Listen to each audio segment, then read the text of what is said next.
Ladies and gentlemen, the President of the United States.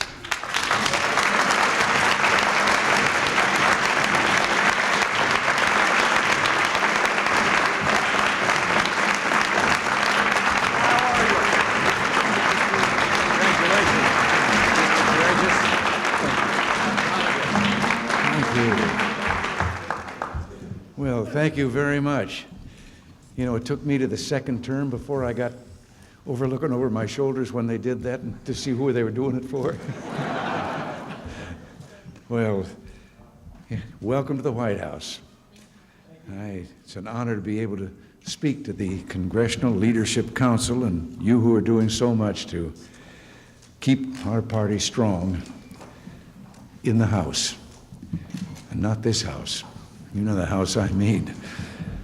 And as the campaign of 1986 draws near, it's vital for us to focus our efforts and begin to give it all we've got. Sometimes it can be a little difficult to get the voters' attention. I remember back to my first campaign in California when Jack Warner of Warner Brothers, where I'd been under contract for 13 years, heard that I was running for governor. He said, no, Jimmy Stewart for governor, Ronald Reagan for best friend. And more than once during that campaign, I was reminded also of a remark made by his older brother, the other partner in Warner Brothers, Harry Warner, when Sound Pictures came in back in the late 20s. Harry Warner was known to have said, "Who wants to hear actors talk?" But I want to give each of you my heartfelt gratitude for all that you've already accomplished and for the progress that I know you're going to enable our party to make.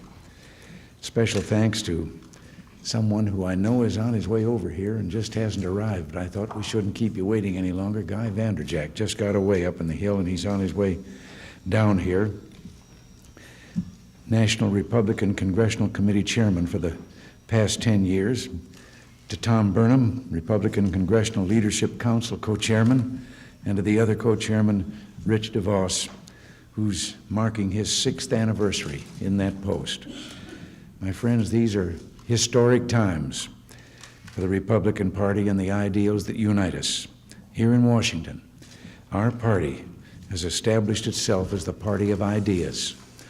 In the country at large, our numbers are growing. According to a major poll, in the last national election, voters between the ages of 18 and 24 cast their ballots for the GOP ticket by a margin of 3-2. Now, we've been for a half a century so long thinking of ourselves as the minority party. Let's just look down the road a lot and see that if we play our cards right, that means we can go on for a long time as the majority party. So, in light of this historic shift, permit me to discuss for a moment or two our achievements and the challenges that we still face.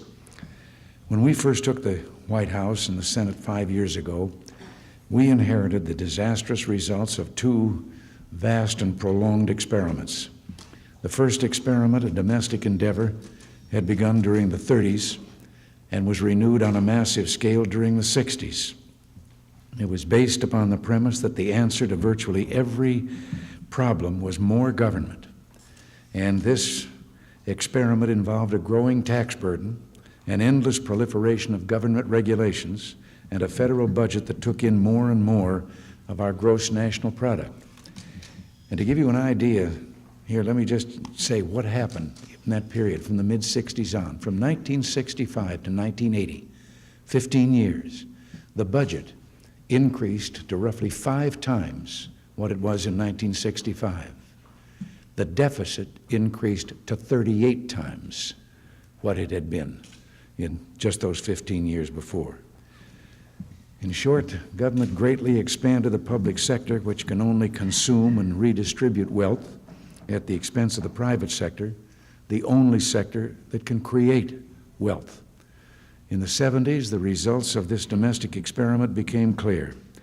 Rising unemployment and poverty, inflation and interest rates that were soaring out of control. In 1980, the great American economy plunged into a recession and the longest period of poor economic activity since the Great Depression back in the 30s. The second experiment involved foreign affairs. It was based in large measure upon a kind of moral relativism, the view that America was basically no different from the usual run of nations, and that our role in world affairs should therefore be shrunk. It further held that the Soviet Union was, for the most part, a nation of goodwill whose main concern was not expansion but merely self-defense. Throughout the 1970s, we allowed our military capabilities to erode. For example, our fleet fell from nearly 1,000 battle-ready ships to under 500. And then we waited for the Soviet Union to demonstrate its good faith by doing the same. But the Soviets embarked upon the biggest arms buildup in the history of the world. Their Navy grew from a coastal force to a global presence. They made vast investments in nuclear weaponry, investments that far surpassed any rational need for their own defense. And they projected their power into Africa, Central America, the Caribbean, Poland, and Afghanistan.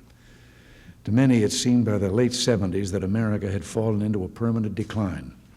There was talk of drift and malaise, and it appeared that our proud spirit had been sapped, but the Republican Party believed otherwise.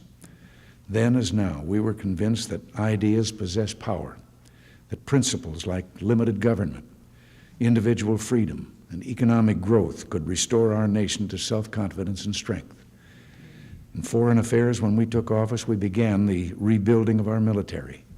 We boldly restated the fundamental moral difference between democracy and totalitarianism, and we reasserted America's just and proper role on behalf of human freedom. We demonstrated that just a few days ago, and we couldn't have done that 5 years ago.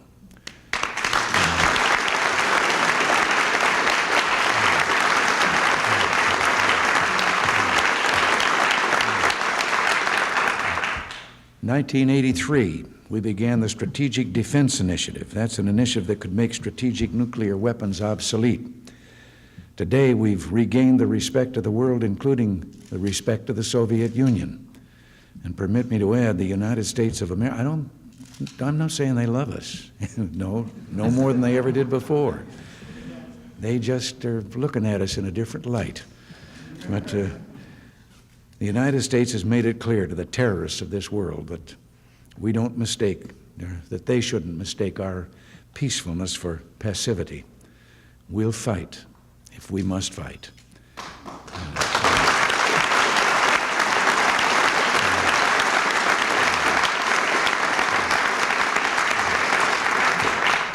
We will stand up for freedom.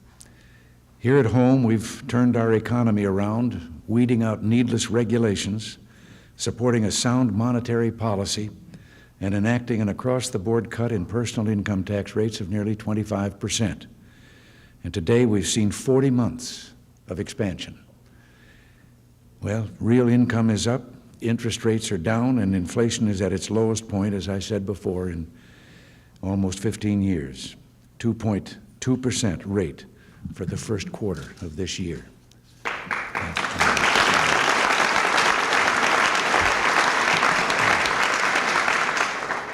Renewed respect and strength abroad, renewed growth and opportunity here at home. This is a record of which we Republicans can be truly proud as we turn to face the challenges that are still ahead. But we still have a big job to do in two areas. First, the budget. Tuesday, April 15th, the same date on which taxpayers had to file their returns, whether they wanted to or not, the Congress faced a deadline of its own.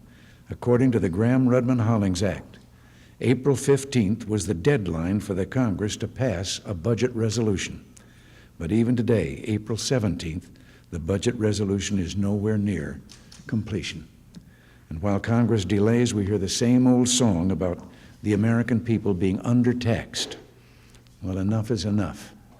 I urge the Congress to forget about raising taxes and concentrate instead on controlling spending and putting government's financial house in order.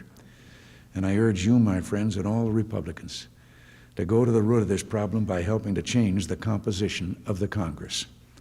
Don't you agree it's time that a few of the rascals went on permanent vacations?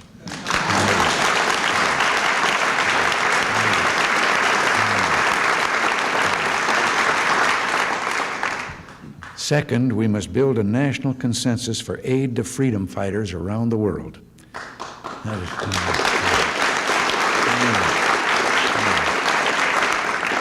Last year, the Congress signaled that the old Blame America First syndrome may be coming to an end when it voted aid to the anti-communist forces in Cambodia, Afghanistan, and Nicaragua, and lifted restrictions on such aid in Angola.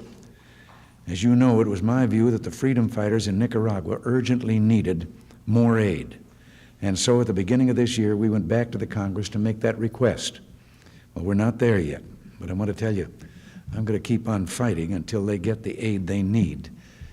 Let's give those freedom fighters a chance.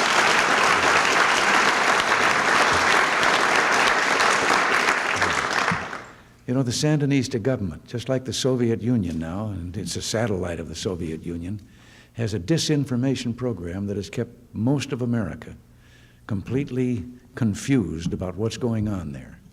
And what's going on is very simple.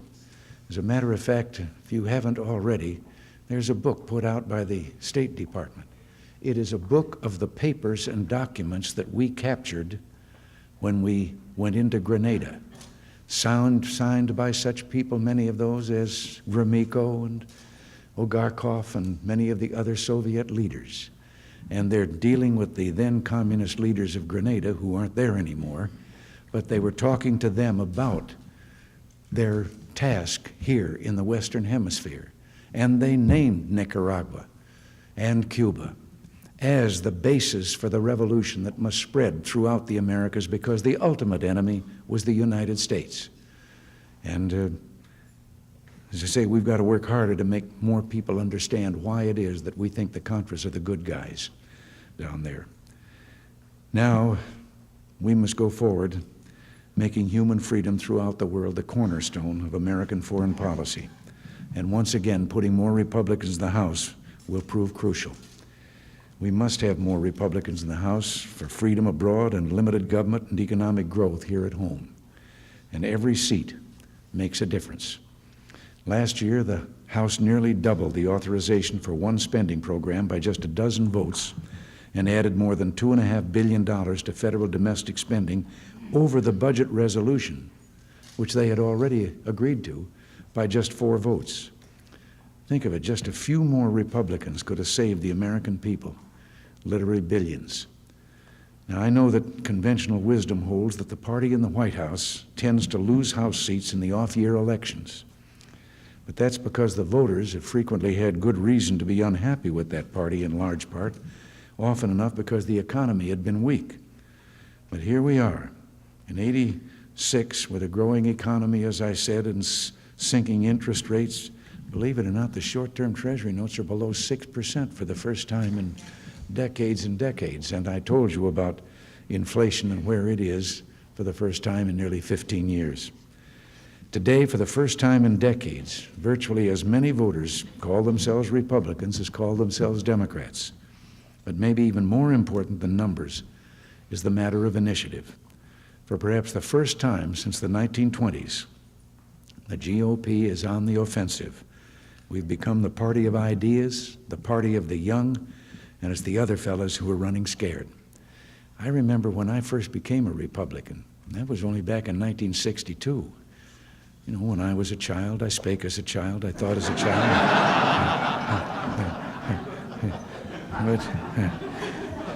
But I can remember the first time I attended and addressed some Republican fundraisers, I went home and told Nancy, I said, the only young people there looked like they couldn't join anything else.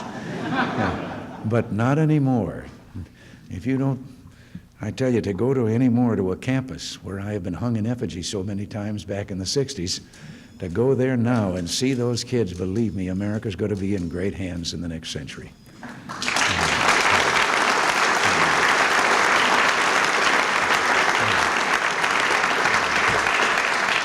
Well, as our CLC members, you provide the backbone to one of the most innovative campaign operations in history, and you're at the forefront in our battle of ideas.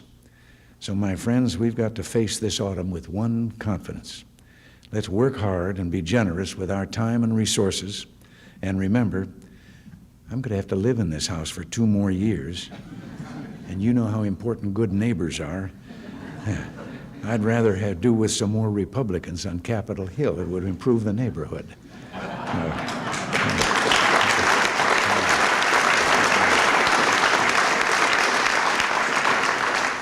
So if you'll forgive me, I'd like to ask you to just win one more for the Gipper.